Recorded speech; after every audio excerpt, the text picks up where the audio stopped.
Thank you for tuning in to the Student Organization Summit. Make sure to follow us on social media and check out the many other videos on this channel about working with and advising student organizations.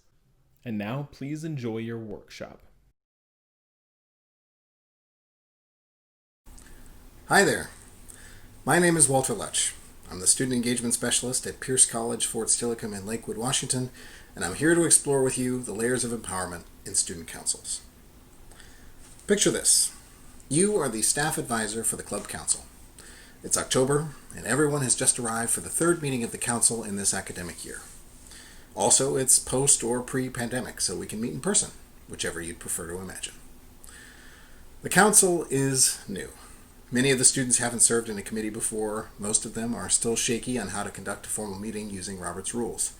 And you can see that they, like many student councils early in development, are really nervous about disagreeing with one another and ultimately saying no to a request from their peers, which is going to become increasingly important as every year this council ends up dispersing all their funds before the end of spring quarter, leaving multiple solid and worthy requests unable to be funded later in the year.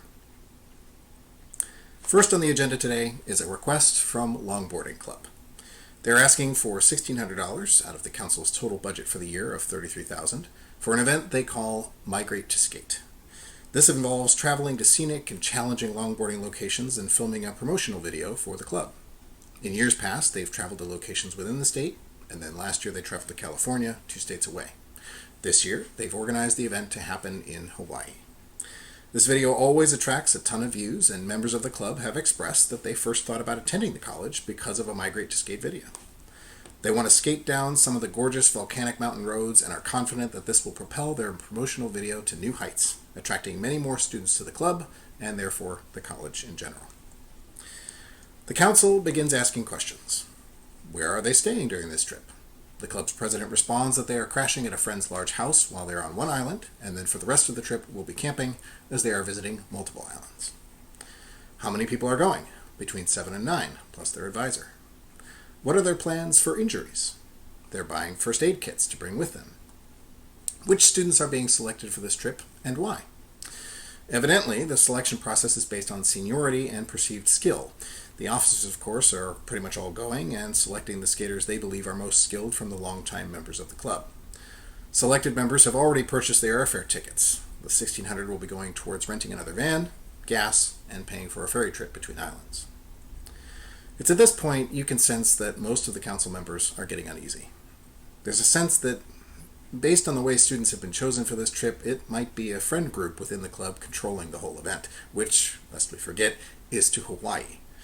It's beginning to feel a bit like a vacation for a friend group cloaked in club activities. And concerns about safety and lodging are getting hand-wave responses from the club leaders, but you can also tell that from the way your council is responding, the questions being asked, and the increasingly defensive response from the club leaders, that your students on the council aren't sure what they should do. They certainly aren't convinced about this request, but the club leaders are very confident. They've already sunk money into this and aren't being terribly deferent to the council's concerns. And above all, this council hasn't had any experience saying no to a request yet, not to mention one that's a recurring yearly event that's been passed in previous years. After a solid 20 minutes of discussion, the council moves to a vote, and a motion is brought forward to approve. What do you, as the advisor, do? This request has lit up several red flags for you. You know this isn't the best use of the council's S&A funds. You're pretty sure at least some of the members of the council know it too. There are safety concerns, not to mention the impropriety of students already having purchased plane tickets without knowing if they were getting approved by the council. And it's a large request. It's going to have a significant repercussion on how many requests are going to be able to be funded for the rest of the year. You could raise your hand and remind the council about its mandate to use the funds to benefit as many students as possible. You could point out that some of the red flags they haven't discussed and hope that they are going to round out their decision-making process. It might be surprising, but I'd recommend that you do nothing at all. Why? Well, that's a question of student empowerment, and it's why we're here to talk about it. As student services professionals, we're constantly caught between two major priorities.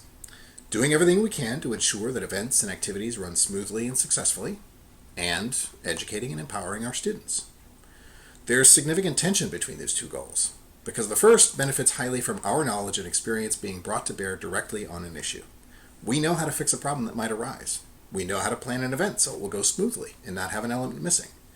But our second priority of education benefits from resisting the urge to fix the problem right in front of us, stepping back and letting the students have the experience of wrestling with that problem themselves. And it is hard. It's hard not to jump in and rescue an event or a project by personally getting that contract to the business office, or fudging a deadline on a reservation so that a club doesn't have to cancel their event, or strongly urging a council not to vote against their own interest. But it's often a powerful and unsung part of the job. The example of longboarding club is real. And it might be one of the most important events in my professional career. It just didn't happen during my professional career, because I was a student at Western Washington University, serving as the club coordinator and vice chair of the Associated Students Activities Council when this happened. And admittedly, my little scenario version is very condensed. For one thing, the Activities Council handles large requests that are over $500 in 2 sessions, an info session and an action session. So the deliberation over this request was spaced between 2 weeks, and many more issues were brought up during that time, including the fact that the club planned to shut down sections of the road from vehicle traffic, and yet were not planning on working with local authorities to do so. As well as the fact that less students were attending this year than in previous years, but the price had increased. So we were giving less students the benefit for more overall cost. Yet, ultimately, despite all the red flags on this request, our council voted to approve. For $1,200 instead of the requested $1,600, mind you, as that was close to our per-person travel precedent when you broke it all down. But in the end, Longboarding Club, or at least the small portion of it that had been handpicked by the leaders, got to go to Hawaii. And the members of the council regretted that decision for the rest of the year. During an informal discussion later about the request and the meeting, I asked the advisor to the council, who would become a good friend and mentor to me, Casey Hayden, why he hadn't stepped in and stopped us or advised us more strongly against approving this request. And while I'm paraphrasing, he more or less gave me the lesson that I've carried forward and I wanted to explore with you today.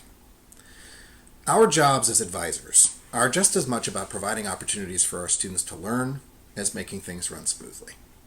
If we really believe in student empowerment in our student governance, then we have to truly give them the power to make their decisions. If students are always trying to read into an advisor's statements to see what they really should do, or know that the advisor is going to step in the instant they make a bad decision, then the students aren't really in charge of anything. There are no real stakes, no trust in their decision making, and no opportunity for learning or growth. They're play acting at being leaders, while being puppeteered by a professional staff member, and they know it. Now, don't get me wrong. There are always certain lines you can't allow a student council to cross. You are there for a reason, and making those clear from the get-go is important. There will be times where you have to step in, simply because the mistake about to be made straight up goes against policy, or is just too negatively impactful to allow. But weigh the decision to step in carefully, because the change in the Activities Council after that vote for Longboarding Club was a clear indication of the learning that had taken place. We as a council asked more in-depth questions and didn't let up when club leaders gave unsatisfying answers. We actively worked with clubs to see where their requests could be pared down without harming an event or activity so that we could fund more items throughout the year. Overall, we were more willing to disagree with each other and our peers and state our opinions on a request strongly. We learned priceless critical analysis and leadership skills, and it all stemmed from a lesson learned early in the year from Longboarding Club. All of this requires first a solid foundation in training. Before a council is even hearing requests, they should have had thorough training in ethics and the precedents that your college has about using state funds. Not to mention Robert's Rules training so that they feel very confident on how to make a motion and that they aren't limited to either a yes or no on a request. Stipulations are the way in which a council can more precisely direct the usage of their funds. Once that foundation is in place, you've laid the groundwork for your students to get the most out of their successes and their failures.